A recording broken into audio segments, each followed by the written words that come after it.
I'm Teisha Bader with the JBS News Update for Thursday, April the 14th, 2016. A Palestinian man attacked an IDF soldier with an axe today in the West Bank. The incident occurred near the Al-Arub refugee camp north of Hebron. The terrorist was shot by IDF forces in the area and later died of his injuries. He was identified as 54-year-old Ibrahim Bradai, a resident of the camp. The soldier, according to initial reports, was struck with the axe in his helmet and was unharmed. Earlier today, two 12-year-old Palestinian boys were arrested after Israel police found they were hiding 3 knives between the two of them in their coats. Ynet reports that the incident took place in Jerusalem's Old City near the Temple Mount. The boys are residents of the West Bank. They were also reportedly found to have goodbye letters on them to their parents. As we reported to you yesterday, Israeli Prime Minister Benjamin Netanyahu warned of extremist elements that want to restart the violence that had seemed to have quieted down over the last few weeks with the approach of Passover and revolving around the flashpoint of the Temple Mount in Jerusalem. Netanyahu said today that there were, quote, all sorts of extremists who spread lies about our policies on the Temple Mount in order to cause riots. He said Israel was working against those instigators and was discussing the matter with Jordan, the Palestinian Authority, and with the Arab world at large. Israel maintains a status quo at the Temple Mount, which is holy to both Jews and Muslims. The decades-long understanding allows for Muslims to pray on the Temple Mount with Jewish prayer limited to the Western Wall Plaza. One of the men arrested in connection with the terror attack at the Brussels airport told interrogators that Israelis were a target in the bombing. Ynet reports, citing reports by French television network BFM today, that Mohamed Abrini said one of the targets of the attack was the waiting area for passengers flying to Tel Aviv. The other targets were the waiting areas for passengers flying to the United States and to Russia. However, Abrini fled the scene after the 2 other terrorists exploded, and he did not detonate his explosives. He said he was not an extremist. Abrini had been seen on security footage at the airport and was arrested last weekend. 32 people were killed in the terrorist attacks at the Brussels airport on March the 22nd.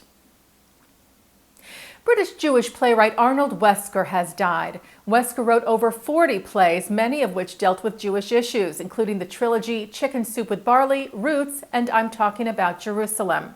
In the 1970s, Wesker was also one of several writers who advocated on behalf of Soviet Jewry. He was knighted in 2006 for services to drama. Wesker died Tuesday after battling Parkinson's disease. He was 83. Former Michigan Senator Carl Levin is being honored with a ship that will bear his name. The U.S. Navy will name a destroyer for Levin, who prior to his retirement in 2014 was the Dean of Jewish Senators and served as chairman of the Senate Armed Services Committee. Levin served in the Senate for 36 years. The Carl M. Levin will be the name of the next Arleigh Burke-class destroyer DDG-120. Secretary of the Navy Ray Mabus said this week that it is a great honor to name the ship in recognition of such a dedicated public servant. Levin said he and his family were deeply moved by the honor. A new video contest about Israel launched this month. Inspired by Israel is a contest sponsored by the Adam and Gila Milstein Family Foundation, 12 Tribe Films Foundation, Israel Video Network, and Regatka, who received hundreds of entries from across the globe, including from the U.S., Finland, Australia, Panama, Malaysia, and Taiwan. The winner was announced earlier this month in Jerusalem. She is Rachel Lester, a science major at the University of Southern California. Lester will receive $7,500 for her video, Superman's Got Nothing on Israel, which highlights the disaster relief efforts that Israel provides across the world. Cash prizes will also be presented in other categories. Founder of 12 Tribe Films Israel Video Network, Avi Abello, said the true winner is Israel.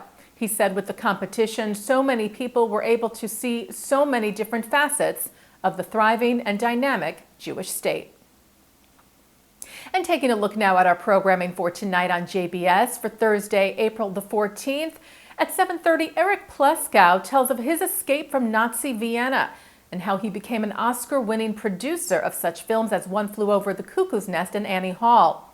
At 8 o'clock, Washington Bureau Chief of the Jewish Daily Forward, Nathan Gutman, analyzes who American Jews are likely to vote for in the 2016 presidential election in a presentation entitled, "Are Jewish Americans Becoming Republican?" That's from JBS's exclusive coverage of Limud New York 2016 from Stamford, Connecticut. And at 9 tonight, we mark the anniversary of Jackie Robinson's breaking baseball's color barrier with the Brooklyn Dodgers on April the 15th of 1947, as Mark S. Golub sits down with his widow, First Lady of Baseball, Rachel Robinson, on l'chaim. And coming up right after this newscast tonight, In the News.